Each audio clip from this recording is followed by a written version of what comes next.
காவேரி, நிவின், அதுக்கப்புறம் குமரன் எல்லாருமே அவ்வளோ அழகா என்ன பண்ணுறாங்க, அவங்களால முடிஞ்ச விஷயங்களுக்கு எல்லாமே சூப்பரா பண்ணி விஜய் வெளியே எடுத்துடுறாங்க. விஜயும் விடுதலை ஆயிடுறாரு. இந்த சூழ்நிலை காவேரி ஃபுல் அண்ட் ஃபுல் நம்ம ஒதுங்கணும், விஜயை விட்டு வெண்ணிலாக்கு பண்ணி கொடுத்த சத்தியத்தை காப்பாற்றணும் அப்படின்னு சொல்லிட்டு என்ன பண்ணுறாங்க, விஜயை பார்க்காம அவங்க அவாய்ட் பண்ணிட்டு போயிடுறாங்க. இதனால் வெண்ணிலா ரொம்ப சந்தோஷப்படுறாங்க. இந்த சூழ்நிலை வெண்ணிலா அதுக்கப்புறம் அவங்க மாமா எல்லாருமே விஜய் வீட்டுக்கு போகிறாங்க. அங்கேயே தங்கி ட்ரீட்மெண்ட் பார்த்துட்டு அதுக்கப்புறமா உங்களை நான் அனுப்பிச்சி விட்றேன்னு சொல்லிட்டு தாத்தா பாட்டி சொன்னதால் அங்கேயே 2 பேருமே தங்குறாங்க. இந்த சூழ்நிலையில் விஜய் என்ன பண்ணுறாரு, காவேரி ரொம்ப மிஸ் பண்ணுறாரு. காவேரி பார்க்கணும் போல இருக்குது அப்படின்னு சொல்லிட்டு காவேரி பார்க்கலாம்னு சொல்லிட்டு கிளம்பிட்டு இருக்காரு. அப்போ விஜய் கிட்டே பேருமே வெண்ணிலா அப்படியே மயக்க வர மாதிரி பில்டப் பண்ணுறாங்க. அதுக்கப்புறம் எனக்கு ரொம்ப பாரமாக இருக்குது தலை அப்படின்னு நம்மளாம் சொல்லிட்டு இருக்காங்க.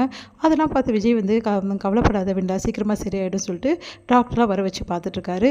இந்த சூழ்நிலை விஜய் பக்கத்தில் இருக்கும்போது காவேரி பற்றி யோசிக்காமல் இருக்கணும் அப்படின்னு சொல்லிட்டு என்ன பண்ணுறாங்க, விஜய் கிட்ட க்ளோஸாக மூவ் பண்ணுறாங்க வெண்ணிலா. அடுத்து வெண்ணிலா ரொம்ப சந்தோஷப்படுறாங்க. விஜய் கேரிங்காக பார்த்துக்கிறதும் அவங்களுக்காக மாத்திரை மருந்தெல்லாம் எடுத்து கொடுக்குறதையும் பார்த்துட்டு ரொம்ப சந்தோஷப்பட்டுட்டு இருக்காங்க வெண்ணிலா.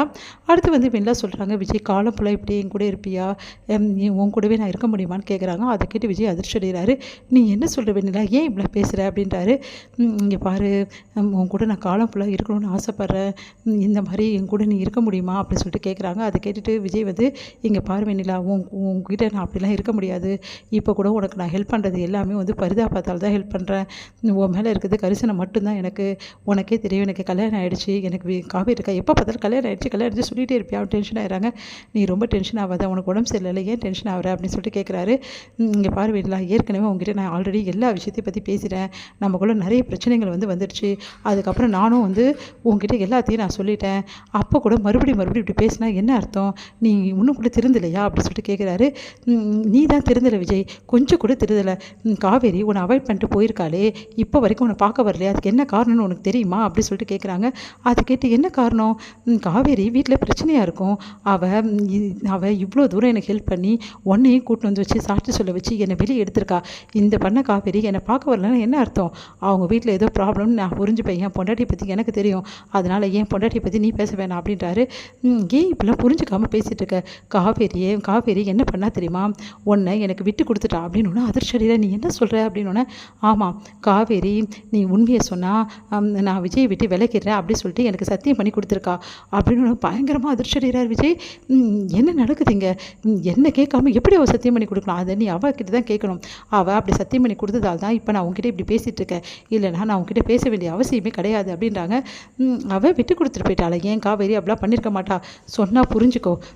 முக்கியமான விஷயம் என்னென்னா, காவேரி என்கிட்ட எதனால் சத்தியம் பண்ண தெரியுமா, அதுவும் யார் மேலே சத்தியம் பண்ண தெரியுமா அப்படின்னு அதிர்ச்சி அடைகிறாங்க. நீ யாருன்னா சொல்கிற அப்படின்னு.